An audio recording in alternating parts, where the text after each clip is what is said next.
Welcome back, guys. Today we're going to talk about something we do every day in math class and almost any class, notes. Okay, today in particular we're talking about what I like to call free notes, the ones where you write down whatever the heck you want to do on your notebook and your teacher just kind of starts giving you examples on the whiteboard. Now, these are a great thing, but sometimes it's hard to know exactly what to write down if your teacher doesn't tell you.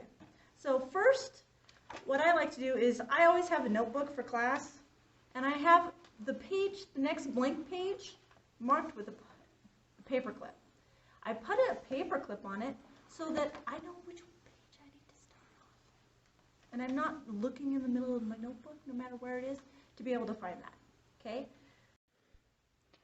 Okay, so your teacher's like, okay, take out your notebooks, or we're going to take notes. What do you need to be able to do that? Well, first, you need a notebook. I like this nice big one. You can get to choose yours. Make a funny face on it. You do you. Okay? Second, you need a writing utensil, something either black or pencil.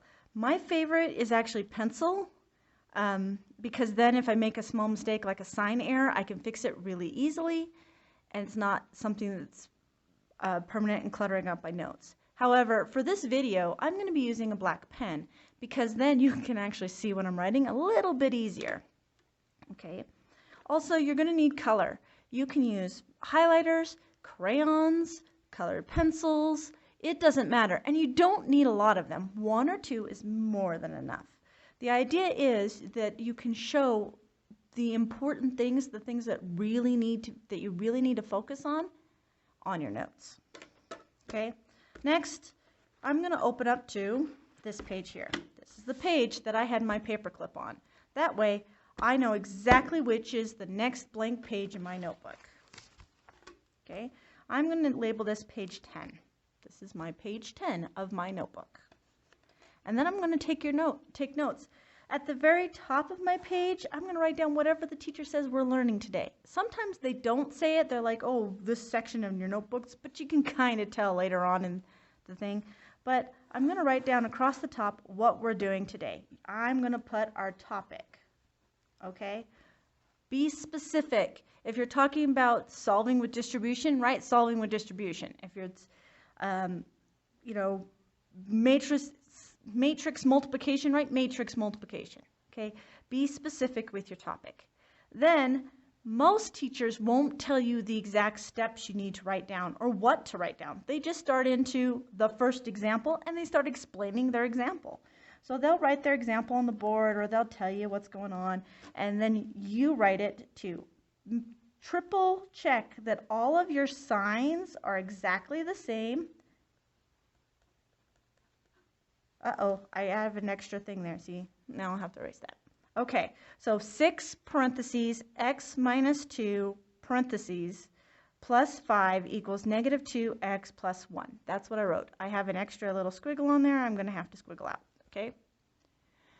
Now, the first thing your teacher's going to do is they're going to be like, okay, we're going to solve this, and they're going to do something like this on their paper.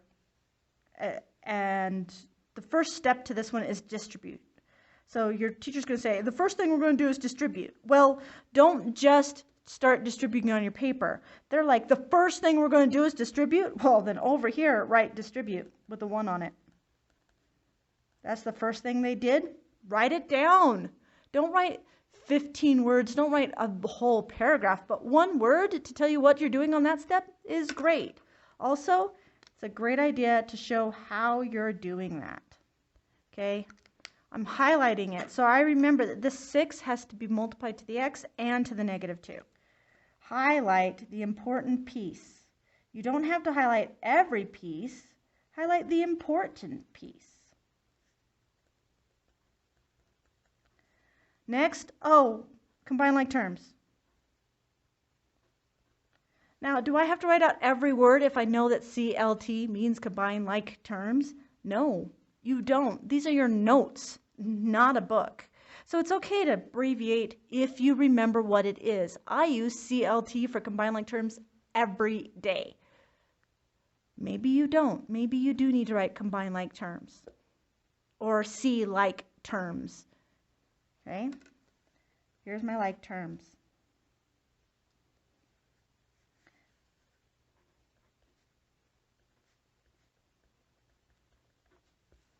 Okay?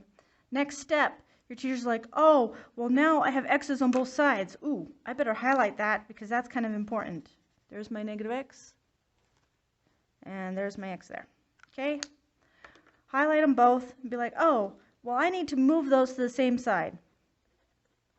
Move x's same side. In order to move them, you have to do the opposite side. Okay? So I'm getting 8x's minus 7x. Oh wait, these cancel and I'm left with 1. Okay? When I'm doing my notes, I don't always do like a big cancel across it because sometimes it's hard to read, but if you do it really lightly, that'll be okay. And then I'm like, oh, then, well, I have to get the x by itself, so I'm going to add or subtract anything that's added or subtracted to the x. Then I'm going to multiply or divide.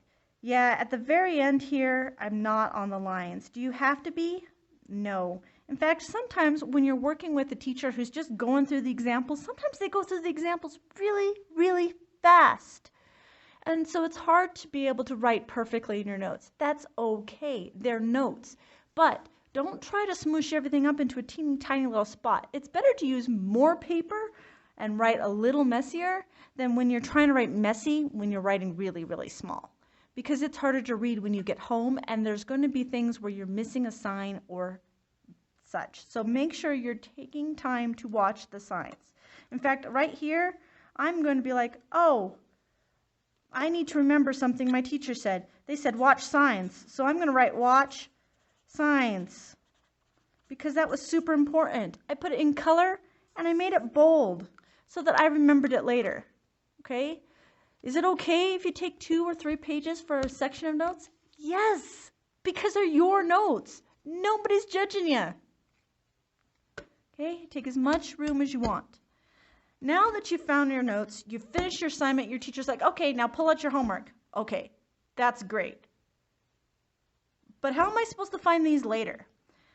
Here's how you find them later. You go back to the very first page of your notebook, and this page, don't write any notes on it. This is going to become your table of contents. If you write a table of contents, you can come in and be like, oh, well, on page 10 of my notebook, I did stuff about this topic. And you can write each of your topics on the pages. In fact, on this one, I took 2 pages for the same topic, and that was okay. I just wrote 8 and 9 were that page. That way, when I come down, I'm like, okay, I need to remember this for this test because I'm really struggling with it. You can find your notes on that page, easy peasy. It makes things like midterms and finals way easier if you can find the page that you wrote your notes on. Okay, so now you've taken some great notes. What are you going to do? Now what? So what? The trick is you've got to use them. So you pull that notebook out, you open the page you're looking at, and you have it next to you when you're doing your homework, when you're doing your practice problems. So you can actually see, hey, what do I need to look at? What do I need to look at? It's going to be way easier, way better long term than doing the entire assignment, having one spot at the very beginning not done exactly correctly, and having to redo them all. Yes, you probably want to practice a few problems right before the test without your notebook and then check it. But you can do a lot of your problems with your notebook and kind of get in the flow and really understand. Okay? You've got to use your notebook.